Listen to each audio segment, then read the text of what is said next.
Richard Feynman read fewer textbooks than his classmates. He took fewer notes. He skipped entire chapters. His peers spent 12 hours covering material he finished in 4.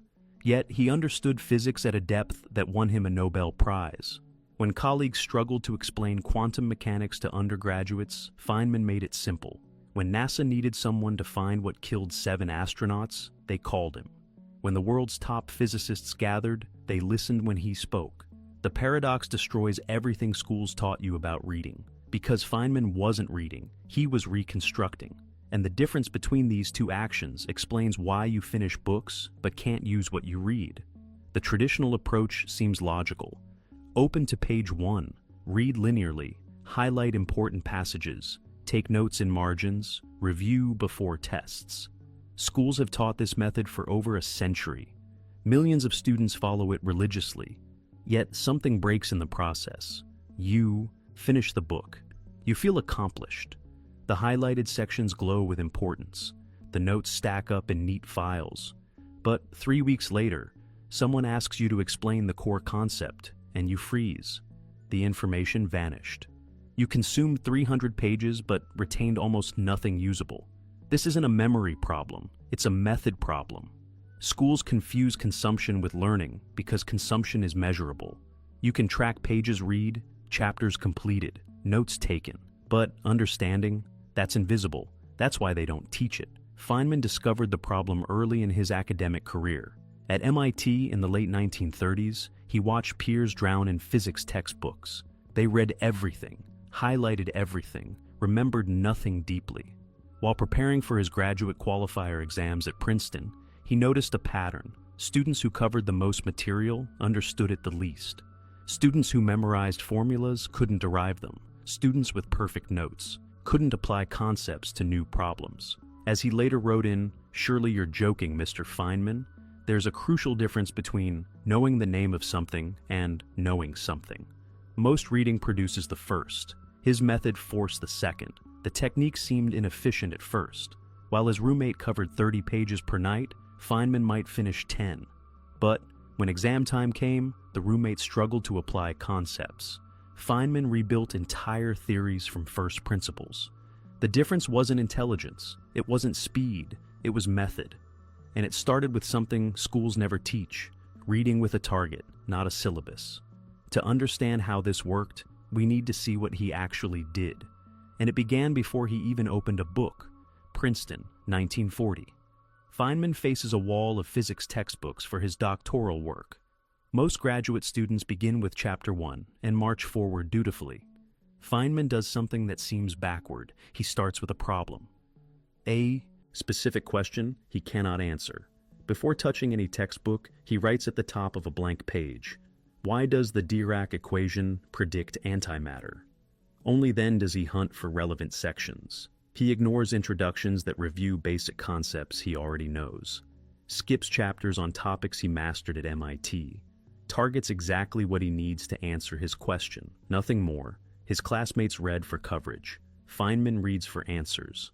This inversion changes everything at the cognitive level. When you open a textbook to Chapter 1 because the syllabus demands it, your brain has no anchor point. The information floats by without connecting to anything meaningful. You're in passive reception mode, letting words wash over you. But when you start with a specific question, a genuine gap in your understanding, your brain activates differently. It searches for patterns, tests each new piece of information against your question, accepts what helps, discards what doesn't, maintains focus because you're hunting, not consuming. As Feynman explained in his lectures at Caltech years later, you can know the name of a bird in all the languages of the world, but when you're finished, you'll know absolutely nothing whatever about the bird. So let's look at the bird and see what it's doing. That's what counts. The same applies to reading. You can know all the chapter titles, all the key terms, all the highlighted passages. But if you can't rebuild the concept without looking, you don't know it. This principle applies directly today when you're reading technical documentation for AWS certification, studying business frameworks from good to great, or learning React from online tutorials.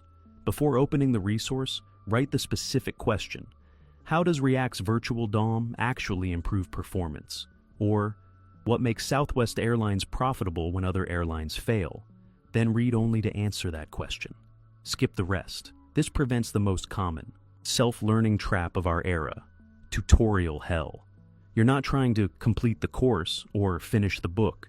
You're trying to eliminate one specific gap in your knowledge. But identifying the question was just the first step. What Feynman did next seemed even more wasteful. After reading 3 pages about the Dirac equation, Feynman closed the textbook, didn't highlight, didn't underline, didn't take notes in the margins, closed it completely. Then he turned to a blank page in his notebook and attempted to explain the concept in his own words, from memory, without looking back. The first attempt failed. He remembered the terminology but couldn't rebuild the logic. The equations appeared, but their derivation vanished. The conclusion made sense, but the path to it disappeared.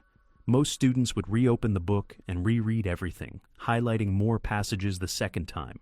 Feynman did something more surgical. He noted exactly where his explanation broke down. I can't explain why the equation needs to be relativistic, or I don't understand how spin emerges from the math.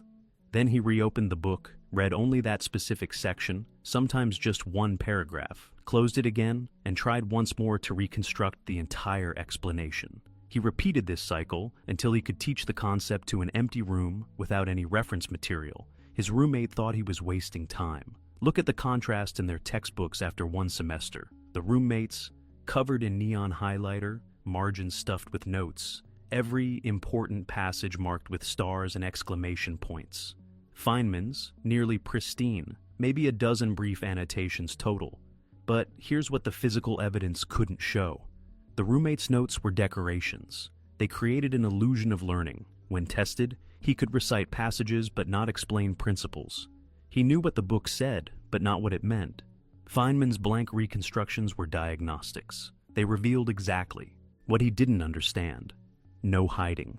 No false confidence. Why does this work when highlighting fails? Because your brain tricks you with familiarity. When you highlight a passage, your brain registers recognition. I know this. I marked it. It's important. But familiarity is not understanding. It's just pattern recognition. You can recognize someone's face without knowing their name. You can recognize a physics equation without understanding its derivation. You can recognize a business framework without being able to apply it. Recognition is passive. Understanding is active. Feynman eliminated recognition by forcing reconstruction. When you close the book and face a blank page, there's nowhere to hide. Either you can rebuild the concept, or you can't. Either you understand the logic, or you memorize the conclusion. The blank page doesn't lie. As he later explained when describing his approach to physics problems, what I cannot create, I do not understand. The same applies to reading. What you cannot reconstruct, you do not understand. This principle solves the biggest problem in modern self-learning: the gap between consuming content and building competence. You watch a YouTube tutorial on Python. You follow along. The code makes sense while the instructor explains it.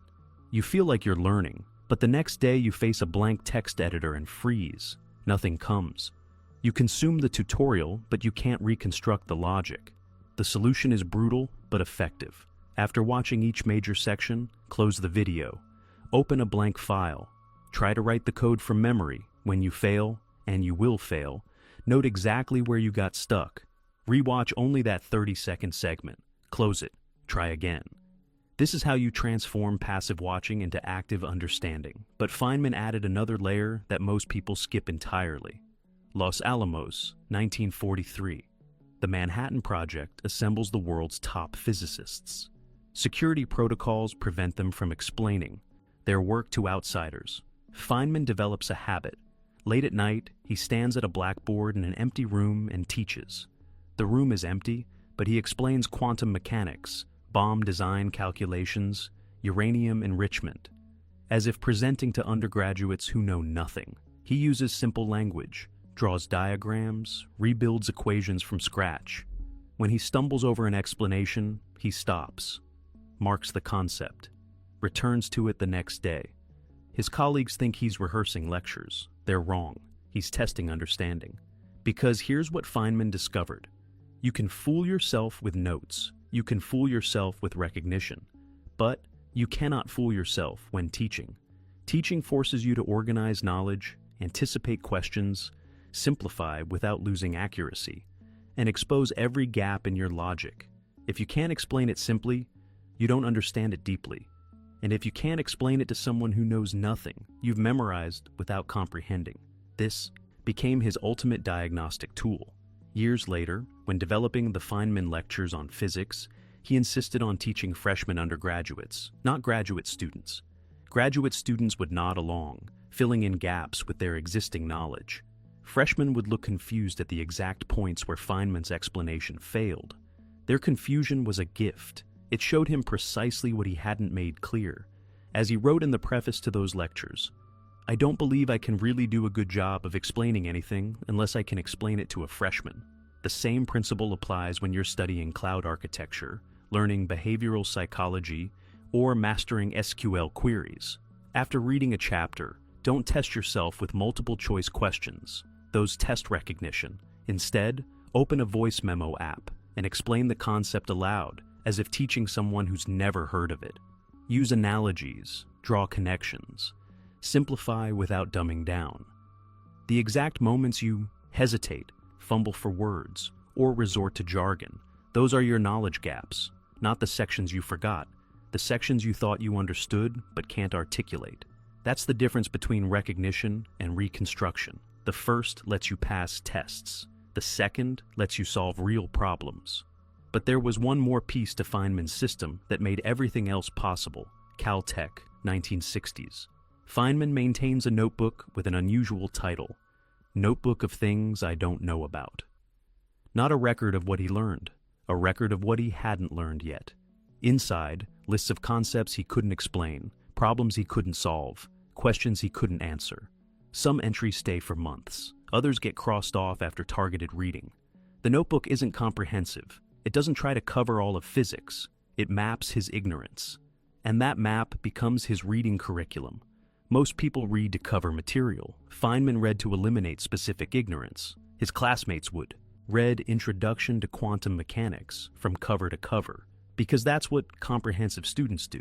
Feynman would skip to chapter 7, because that's where his notebook said he didn't understand commutation relations. He'd read those 12 pages, test himself through reconstruction. If successful, cross it off the list. If unsuccessful, identify the prerequisite he was missing and hunt for that. His reading wasn't linear, it was surgical. This approach contradicted everything schools taught. Professors assigned textbooks to be read completely, in order, without skipping. Feynman treated textbooks like reference databases. You don't read databases cover to cover. You query them for specific information. The goal isn't coverage. The goal is targeted elimination of ignorance. As he later advised students, study hard what interests you the most in the most undisciplined, irreverent, and original manner possible.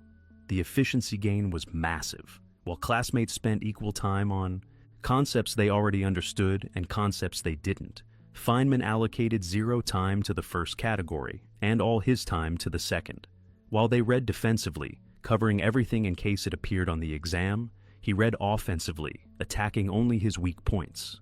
By the time they finished one comprehensive textbook, he'd solved 12 specific gaps using 7 different sources. His knowledge became deeper but more targeted. Not encyclopedic. Applicable.